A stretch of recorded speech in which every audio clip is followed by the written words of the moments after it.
Hello dear student, welcome to GSB Goyal साहब की book में एक बार फिर आप सबका स्वागत है। कैसे सारे लोग? आई होप आप सारे लोग बहुत अच्छे होंगे और अपना ख्याल रख रहे होंगे। और एक चीज़ पर सबसे ज़्यादा ध्यान दे रहे होंगे, वो है एक शब्द इम्प्रूवमेंट। ठीक है ना? क्योंकि जब आप इम्प्रूवमेंट को अपनी ज़िंदगी में लाते रहेंगे ना कहीं आपकी ज़िंदगी और ज़्यादा बेहतर होती रहेगी। ठीक है, आइए आगे बढ़ते हैं, कुछ टॉपिक्स देख लेते हैं। India attend world health assembly, उसमें क्या डिस्कस हुआ क्या नहीं आगे कवर करेंगे। WHO spraying of disinfectant, WHO ने बताया कि जो हम गलियों में और रोडों पे जो डिसइंफेक्टेंट जो स्प्रे कर रहे हैं वो इफ़ेक्टिव नहीं है। क्यों है इसका कारण जान लेंगे, आगे पढ़ेंगे। इस टाइम आजकल बहुत ज़्यादा आप लोगों ने सुना होगा हैंको, क्या है ये? बिल्कुल उसको भी आगे कवर करेंगे। चरण पादुका initiative, first of its kind launch for migrant worker. ठीक है, क्या है ये चरण पादुका? थोड़ा सा नाम से ही पता चल गया होगा आपको। नाबार्ड ने कितना रुपए रिलीज किया? 20,500 crore fund for a kharif and pre monsoon operation. ठीक है, a rule of issue domicile certificates in Jammu and Kashmir, मतलब जो भी डोमिसाइल वहाँ का मिलेगा तो उसके लिए रूल रेगुलेशन जो भी बनने थे वो इशू कर दिए गए हैं। Government of India star rating of garbage free city release, rapid intensification made to Amphan a super cyclone. क्या है ये एम्फेन? एक सुपर साइक्लोन है, इसके लिए क्या क्या किया गया है आगे कवर करेंगे। ठीक है, आइए कुछ एक्सपीरियंस की बात कर लें। 2 year teaching experience, bachelor of science in biotech, master of science in food tech. ठीक है, आइए आगे बढ़ते हैं। कुछ बेस्ट कमेंट्स की ओर ध्यान देंगे। You can do it. आप आपके बारे में सबसे अच्छी चीज़ बताऊं कि आप बेस्ट क्वेश्चन सेलेक्ट करते हो। ठीक है ना? और मतलब कि सबसे अच्छी बात पता है क्या, कि आप रेगुलर हैं। ठीक है, और मैं आशा करता हूं कि जो मेरा ये जितनी वीडियो मैं अपलोड करता हूं करंट अफेयर की विद जी के, तो वो आपकी कहीं ना कहीं आंसर राइटिंग, मेंस की आंसर राइटिंग आपकी कहीं ना कहीं इम्प्रूव हो रही होगी।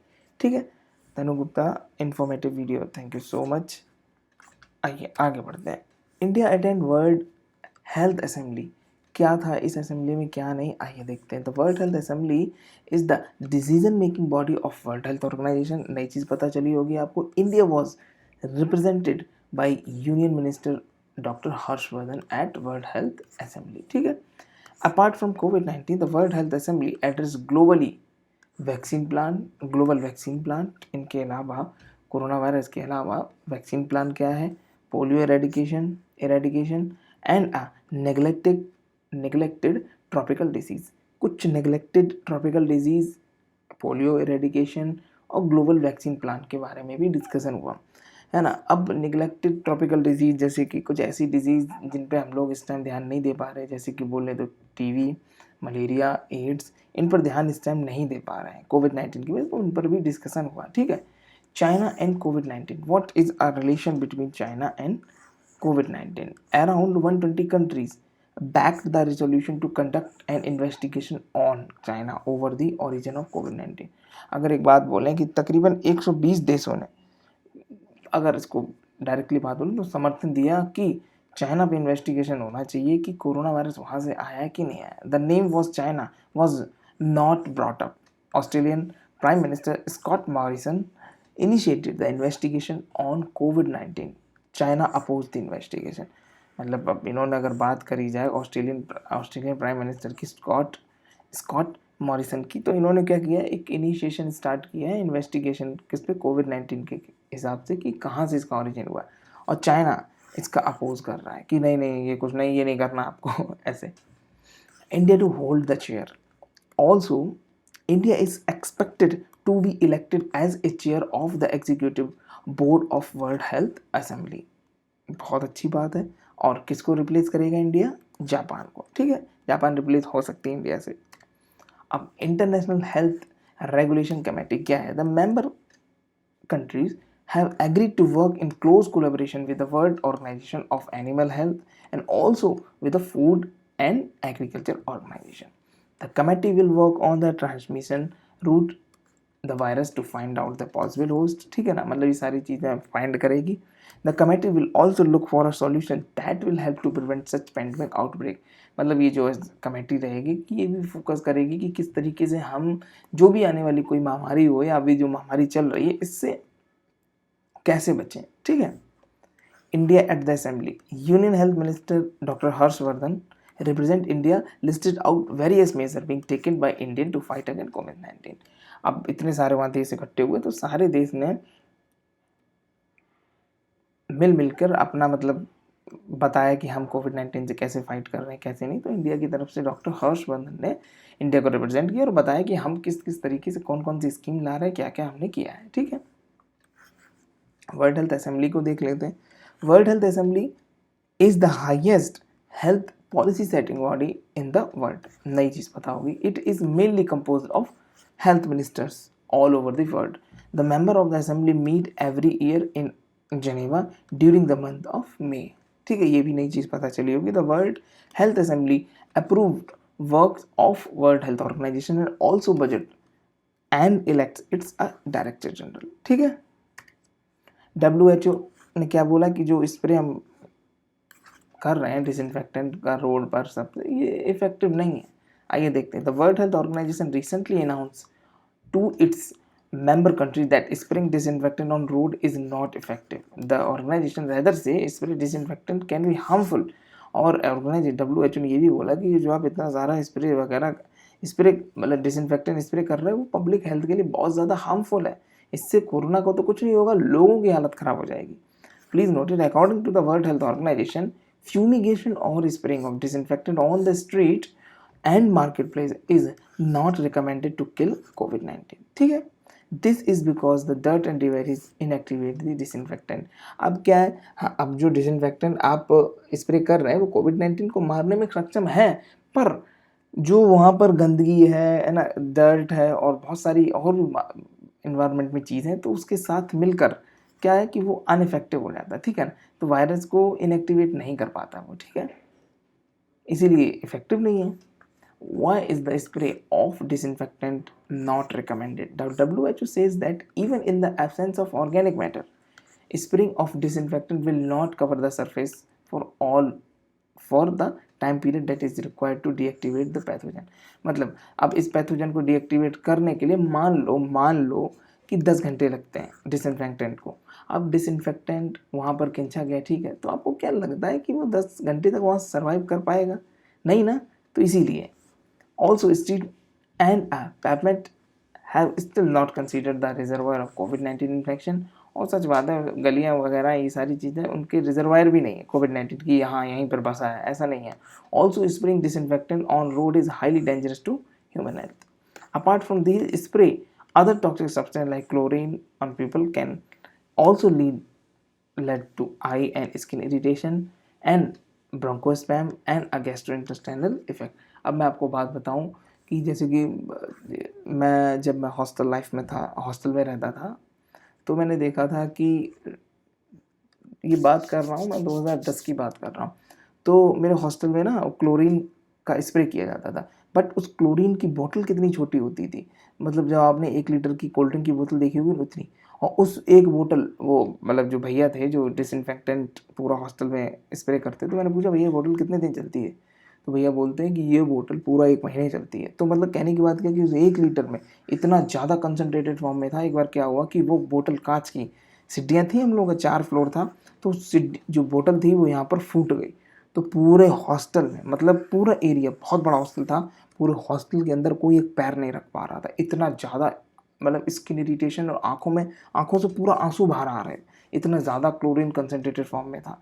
और रही बात अब अगर कोरोना के केस में, तो गवर्नमेंट तो इसे और ज़्यादा कंसनट्रेटेड फॉर्म में स्प्रे कर रही होगी, तो इसीलिए WHO ने इसको रिकमेंड नहीं किया है। अब रिकमेंडेशन क्या क्या किए हैं? WHO recommended that if disinfectant has to be applied, it has to be done with cloth और wipe that soak in disinfectant. अगर आपको डिसइंफेक्टेंट करना ही है तो क्या करें, उस डिसइंफेक्टेंट में कपड़े को डुबो के उसे निचोड़ कर उस जगह को पोंछ दें। ठीक है ना। Till now there is no information about how long COVID-19 virus stay on the surface। आज तक भी नहीं पता चला। There are several studies that say the virus can stay differently on different material। अब स्टडी के हिसाब से ये पता चला है कि हर मटेरियल के हिसाब से अलग, जैसे मान लीजिए कि पानी पर अलग टाइम तक जिंदा रहेगा, आपके बैग पर अलग, हाथों पर अलग, तो मतलब इस तरीके से स्टडीज़ पता चला डिफरेंट मटेरियल की डिफरेंट लाइफ स्पैन है। ठीक है, कोरोना वायरस के केस में हैंको क्या है? Hanko is a personal stamp of Japan, ठीक है ना। It is equivalent to the signature in other countries, अगर बात करी जाए दूसरी कंट्रीज के हिसाब से तो उसके हिसाब से ये signature. The tradition is gaining criticism in Japan post covid credit. आगे देखते हैं क्या है। What is the issue? Japan is adopting work from home culture aggressively in response of COVID-19 pandemic. However, the age-old Hanko tradition of Japan is enforcing the employee to go the office and premises of security reason. कहने की बात क्या है कि अब उसका क्या लोगों को, अब जैसे कि जापान ने बहुत स्ट्रिक्टली लॉकडाउन की है क्योंकि वहाँ पर ज़्यादा खतरा है कोविड-19 फैलने का। क्यों? क्योंकि वहाँ पर ओल्ड एज पीपल ज़्यादा है। तो अब क्या है कि इसके कारण बहुत सारे रूल रेगुलेशन तोड़े जा रहे हैं, लोग ऑफिस जा रहे हैं परमिशन लेने वगैरह वगैरह, ये सारी चीज़ें। हैंस हैंको ट्रेडिशन भी criticise in the country widely. अब दूसरे देशों में सिग्नेचर यूज़ करते हैं, अब जापान में ये स्टैम्प यूज़ करते हैं, ये अलग चीज़ की अलग स्टैम्प, ठीक है। हैंको है, hanko stamping is essential in Japan for several transactions. कुछ ट्रांजेक्शन्स के लिए, मतलब ज़रूरी ट्रांजेक्शन के लिए हैंको को यूज़ किया जाता है, ठीक है। जैसे आपने बड़े और देशों में देखा होगा, जैसे ये पेज है, ठीक है, तो नीचे सिग्नेचर रहते हैं। हैंको का क्या रहता है कि नीचे स्टैम्प रहता है, रेड कलर का रहता है, अलग अलग डिज़ाइन टाइप की बनी रहती है, उनका क्या मतलब है वो ही जाने। There are specific type of hanko stamping such as circular and square. बिल्कुल, ये दो तरीके की होती है, जैसे आप देख पा रहे हैं, सर्कुलर होती है और एक स्क्वायर शेप में होती है, ठीक है ना। They are mandatory in bank document, government authorisation and even in several days to day activity. अब इसके कारण क्या हो रहा है कि अब जैसे मान लीजिए कि ये सारी चीज़ें अप्रूवल के लिए भी जाती हैं, तो अब आपको ये, आप घर से काम कर रहे हैं, अगर हैंग को यूज़ करेंगे तो फिर अप्रूवल के लिए आपको बाहर जाना पड़ेगा। अब ऐसा तो है नहीं, जापान की जनसंख्या 100-200, वहाँ तो लाखों करोड़ों में है जनसंख्या, तो इसलिए क्या है कि क्या कहते हैं, लॉकडाउन का एक तरीके से प्रॉपरली यूज़ नहीं हो पा रहा है, ठीक है ना। Stamp is set by the ink pad called a shuniku. उस इंक पैड को शुनिकू कहते हैं। The mark that is leave on the document is called inkan. और जो मार्क, जैसे कि ये है हैंको, इसको शुनिकू में डुबाया गया और शुनिकू की हेल्प से, हैंको की हेल्प से जो क्या कहते हैं मार्क बना, उस मार्क को क्या बोलते हैं, इंकन, ठीक है। बहुत ही पेचीदा है थोड़ा सा याद रखना। हैंको ने यूज़ किया शुनिको को, शुनिको ने एक्सप्रेशन दिया इंकन का, ठीक है, इस तरीके से याद रखिएगा।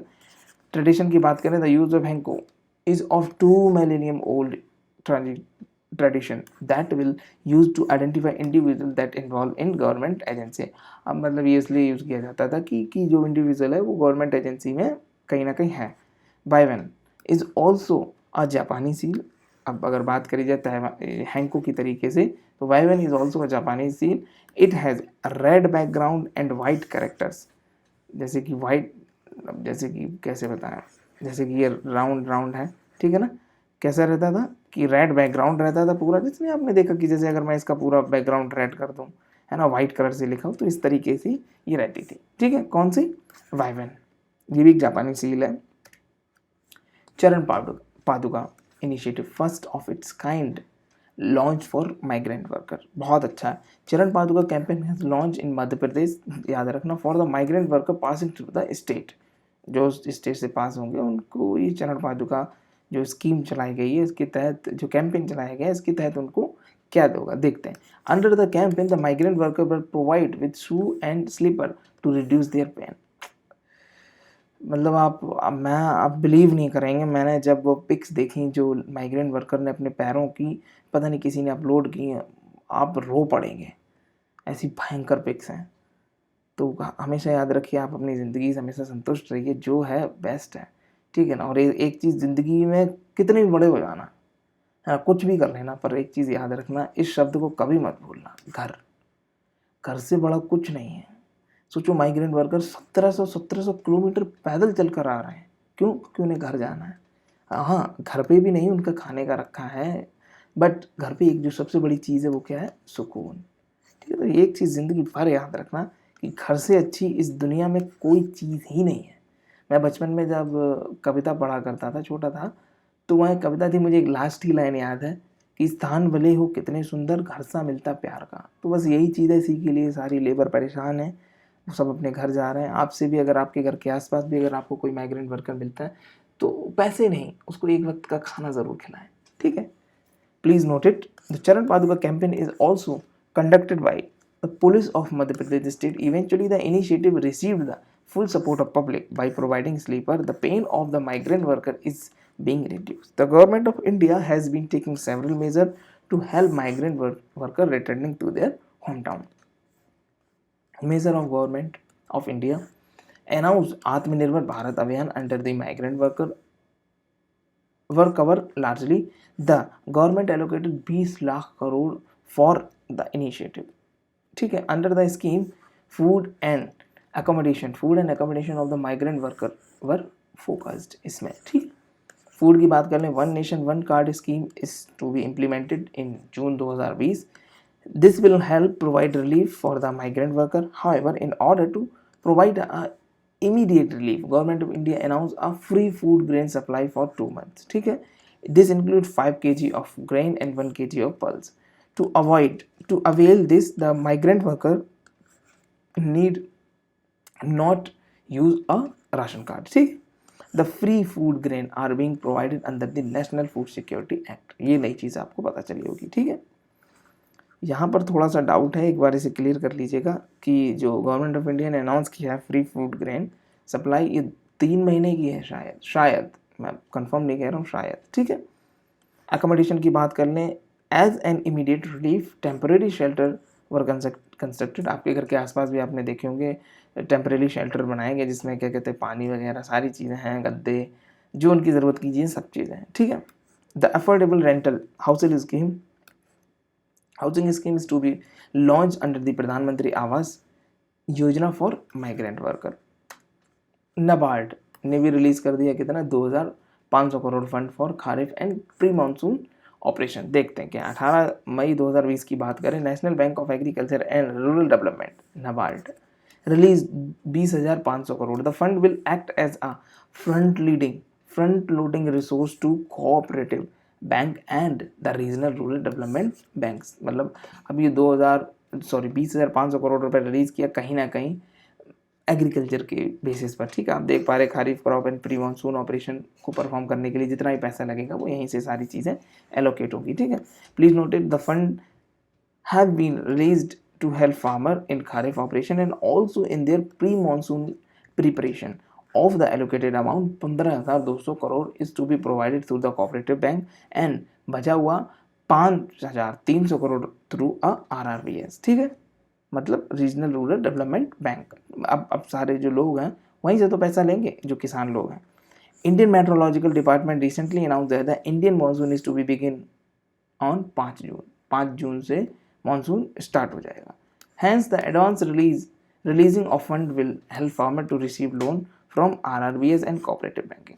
अब जो पहले से ही जो क्या कहते हैं रुपए रिलीज कर दिए गए तो क्या हुआ कि जो किसान भाई हैं अपने, तो उनको लोन वगैरह लेने में, गवर्नमेंट से पैसे वगैरह लेने में दिक्कत नहीं होंगी और क्या है ये अपनी व्यवस्था पहले से ही कर पाएंगे सारी चीज़ों की. सर ये किसान क्रेडिट कार्ड क्या है, बिल्कुल बताते हैं. The bank have initiated that the Kisan credit card scheme. During the month of lockdown around 12 lakh new credit card were provided to the farmers. Lockdown के दौरान भी 12 लाख क्रेडिट कार्ड किसानों को पहुंचाए गए. The scheme was introduce in 1998. It aim to provide adequate credit support to the farmer. It was extended to non farming activities. 2004 में इसमें थोड़ा सा चेंज आया कि इसमें नॉन फार्मिंग एक्टिविटीज़ भी इंक्लूड कर दी गई. The scheme is implemented by RRBS, commercial bank, small finance bank and cooperative bank. ठीक है, नई चीज़ पता होगी आपको. आत्मनिर्भर भारत अभियान देखते हैं. It is to be noted that the Atmanirbhar Bharat Abhiyan that was recently launch by PM Modi allocated 30,000 crore for NABARD. ठीक है ना, अब इस आत्मनिर्भर भारत अभियान के तहत नाबार्ड को भी कितना रुपए दिया है, उस 20 लाख करोड़ में से 30,000 करोड़. ठीक है, rule to issue a domicile certificate in Jammu Kashmir. मतलब जम्मू कश्मीर की डोमिसाइल लेने के लिए क्या रूल रेगुलेशन होने चाहिए, क्या नहीं, ये सारी चीज़ें इशू कर दी गई. देखते हैं 18 मई की अगर बात करें 2020 की, Jammu and Kashmir administration issue rule to provide a domicile certificate. The Jammu Kashmir grant of domicile certificate procedure rule 2020 क्या क्या रहेगा उसमें आगे देखते हैं. Have been provided through an amendment of the Jammu Kashmir civil service act 2010. मतलब क्या है कि जो वहाँ का एक्ट था, मतलब Jammu Kashmir civil service act 2010, उसमें बदलाव लाकर, ठीक है ना, डिसेंट्रलाइजेशन एंड रिक्रूटमेंट, कुछ बदलाव करके उसमें चेंज किया गया, जिससे लोगों का जो रूल रेगुलेशन थोड़े से चेंज किए गए कि जिसको भी डोमिसाइल चाहिए तो वहाँ के लिए क्या क्या रूल रहेंगे। याद अब थोड़ा ध्यान देना, the rule have included the extra ordinary penalty of ₹50,000। सबसे पहले इसमें क्या ऐड किया गया, included extra ordinary penalty ₹50,000 to the competent authority in a case of issuing a domicile certificate is delay।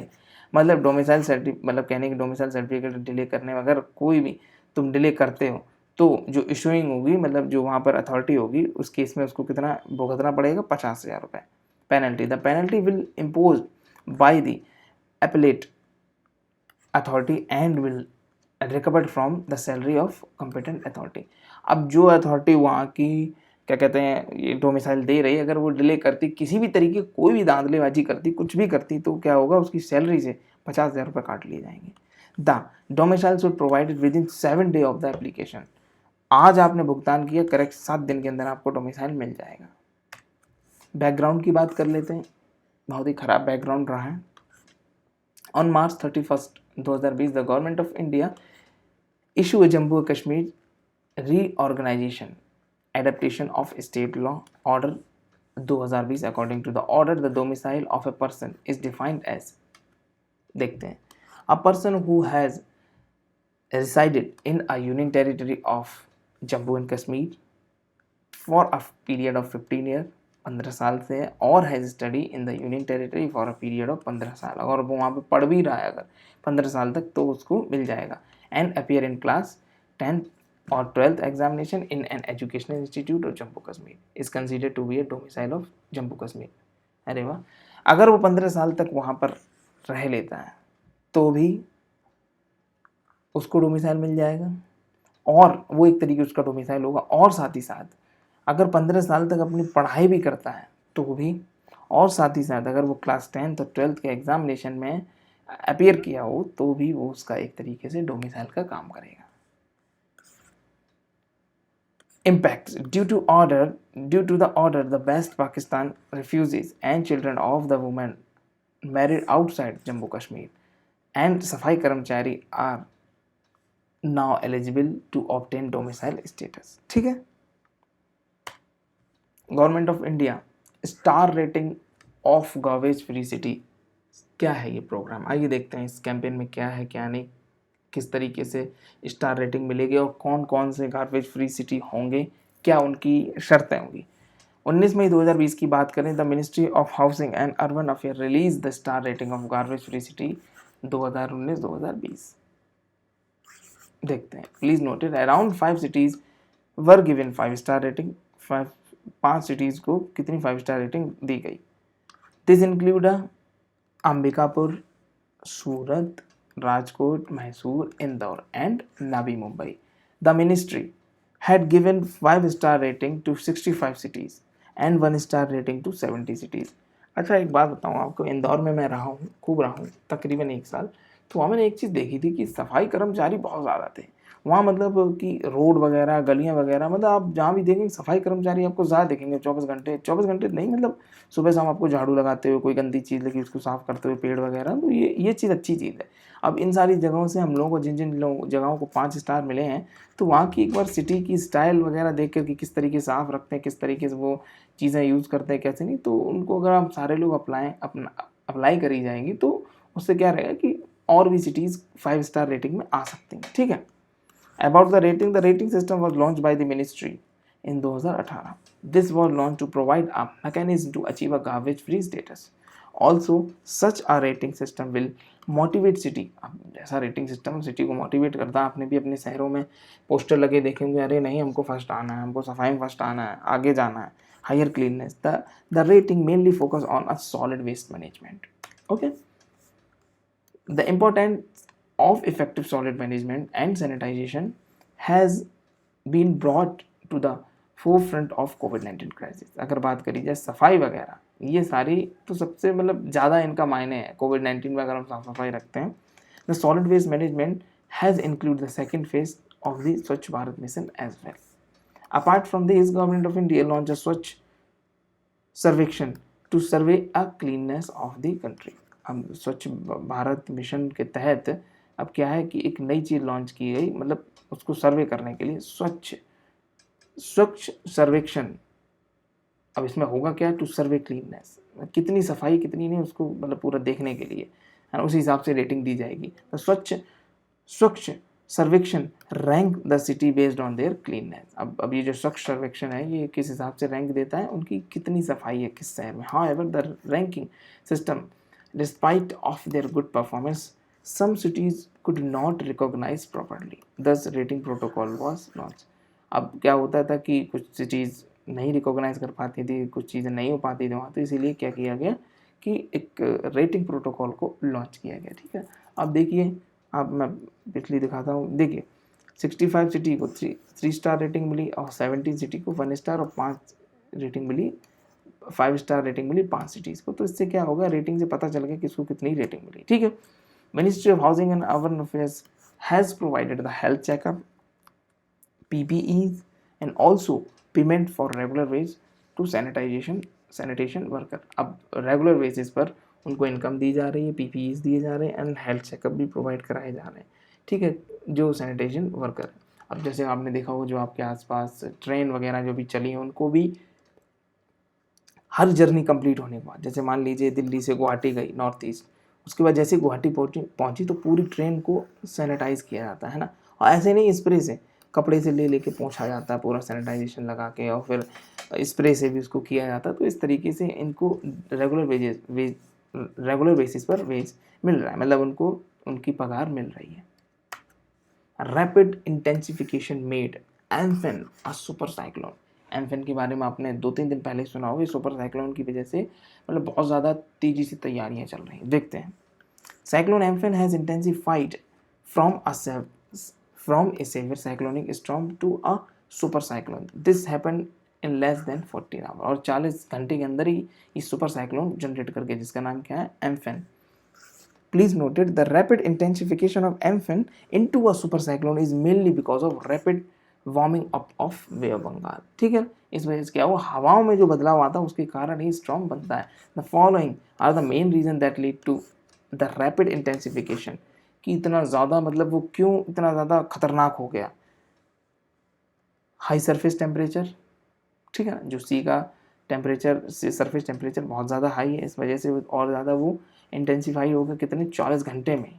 ठीक है ना, enough moisture in the middle layer of the atmosphere की मिडिल लेयर में बहुत ज़्यादा, मतलब जितना मॉइस्चर की ज़रूरत है मॉइस्चर प्रेजेंट है, इसलिए क्या है सुपर साइक्लोन जनरेट करके। And low vertical share wind, और क्या रहेगा कि जैसे जो वर्टिकल शेयर विंड है उनका भी बहुत ज़्यादा कम होना। ठीक है ना, तो क्या है, अब वर्टिकल विंड अगर रहेंगी तो क्या रहेगा उससे कि मतलब कहीं ना कहीं वो जो साइक्लोन वगैरह बन रहा है, स्टॉर्म बन रहा है, तो उसको थोड़ा सा अपोज होगा। ठीक है, अब मान लीजिए जैसे ये साइक्लोन बन रहा है, ठीक है, अब अगर इधर से हवा आ जाए तो कहीं ना कहीं कमज़ोर पड़ेगा। अब क्या, अब नॉर्मल ये इधर से हवाएं भी नहीं चल रही हैं, तो इसके कारण बहुत ज़्यादा स्ट्रांग हो गया ये। व्हेन डज रैपिड इंटेंसिफिकेशन अगर, अब ये रैपिड इंटेंसिफिकेशन कैसे शुरू हुआ, ठीक है ना, इतना जल्दी 40 घंटे के अंदर ही इतना ज़्यादा हाई स्टॉर्म कैसे बन गया। of cyclone, rapid intensification of a cyclone occur when there is an increase of sustained wind that below speed कितनी 55 किलोमीटर प्रति घंटे की रफ्तार से। Rapid intensification is common in case of hurricane, so for not in case of cyclone. ठीक है, अब rapid intensification common है किसमें, हरिकेन्स में जो आते हैं, जो ज़मीन पर आते हैं। So for in not case of cyclone के लिए ये इतना ज़्यादा समझ गए कि कारगर नहीं है। ठीक है, difference between hurricane and cyclone, बिल्कुल बताऊंगा, आपके मन में आया होगा कि सर ये हरिकेन क्या है और ये साइक्लोन क्या है। Both hurricane and cyclone are tropical cyclone. ठीक है, they are named differently based on the region of the formation. Cyclone is formed in South Pacific and Indian Oceans. And on other hand, hurricane are formed in North Atlantic and Eastern and Central Pacific Ocean. और एक और भी बात कर सकते हैं, जैसे कि हरिकेन की अगर बात करें तो हरिकेन जो है मतलब कुछ केसेस में ज़मीन पे ज़्यादा आता है। ठीक है, ओरिजिन इसकी वहीं से स्टार्ट होती है। अब साइक्लोन क्या है कि वाटर में वहाँ जो सी टेम्परेचर है और जो वहाँ का ह्यूमिडिटी है और वहाँ का जो वाटर कंटेंट है उससे भी मिलकर आता है। तो इस टॉपिक को थोड़ा सा और क्लियर करके कमेंट करेंगे हैरिकेन और साइक्लोन को, ठीक है। होमवर्क है आपका history. Scientist believe that rapid intensification might become common among the cyclone in the future. Earlier, rapid intensification was observed in cyclone Vayu. ठीक है। However, the main issue is the lack of data about rapid intensification rate of cyclone in India. ठीक है ना, कि मतलब India के पास इतना पर्याप्त डेटा नहीं है कि किस तरीके से उनमें इंटेंसिफिकेशन होता है और किस तरीके से हमें बीच बचाव भी करने चाहिए, क्योंकि हमारे पास प्रॉपर डेटा नहीं कि एक इंटेंसिफिकेशन में कितना टाइम लगता है, ठीक है ना। तो इस हिसाब से अगर अभी जो इसका अगर बात करें एम्फन की, तो 40 घंटे में इतना ज़्यादा इंटेंसिफाई हो गया है। The two other major super cyclone that hit India were cyclone Gonu in 2007 and cyclone Kyarr in 2019। I hope you like it. Thank you so much for watching this video. Don't forget to like, comment and share. मिलते हैं अगले video में, तब तक के लिए जय हिंद। मुस्कुराते रहिए, खुश रहिए, डेली कुछ ना कुछ नया सीखिए। Bye, take care.